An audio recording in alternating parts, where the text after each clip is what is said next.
कक्षा 2 विषय हिंदी व्याकरण पाठ 2 भाग 2।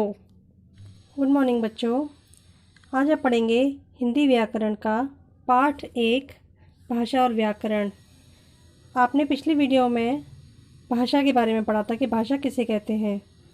अब आप भाषा के रूपों के बारे में पढ़ेंगे। भाषा के रूप देखिए कितने होते हैं। हम अपने विचारों को बोलने के साथ साथ लिखकर भी समझा सकते हैं तथा दूसरे के लिखे हुए विचारों को पढ़कर भी समझ सकते हैं।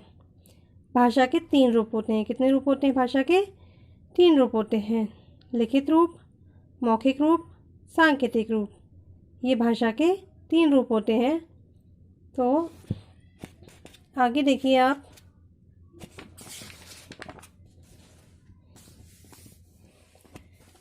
ये देखिए, पहले चित्र में राम अपनी बहन को अपनी बात पत्र में लिखकर समझा रहा है, यानी कि पत्र लिख रहा है।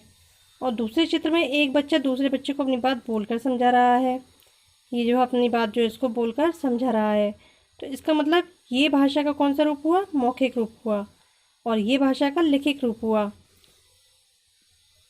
अब देखिए लिखित रूप क्या होता है। लिखित रूप यह भाषा का वह रूप है जिसके द्वारा हम अपने विचारों को लिखकर प्रकट करते हैं, जैसे कहानी लिखना, पत्र लिखना, प्रश्नोत्तर लिखना आदि भाषा के रूप होते हैं, भाषा के लिखित रूप होते हैं। जैसे किताब में जो भी लिखा हुआ है ये भाषा का कौन सा रूप है? लिखित रूप है। आप जो भी कुछ लिखते हैं वो भाषा का लिखित रूप होता है। मौखिक रूप, इसके द्वारा हम अपने विचारों को बोलकर प्रकट करते हैं, जैसे बच्चों द्वारा कविता कहना, कहानी सुनाना, गाना आदि सुनाना व सुनना भाषा के मौखिक रूप होते हैं। ये भाषा के कौन से रूप होते हैं? मौखिक रूप होते हैं। सांकेतिक रूप, जब हम अपने मन के भावों को संकेतों द्वारा व्यक्त करते हैं तो इसे भाषा का सांकेतिक रूप कहते हैं। जैसे आप किसी को इशारा करके बुलाते हैं तो आपकी भाषा का सांकेतिक रूप है।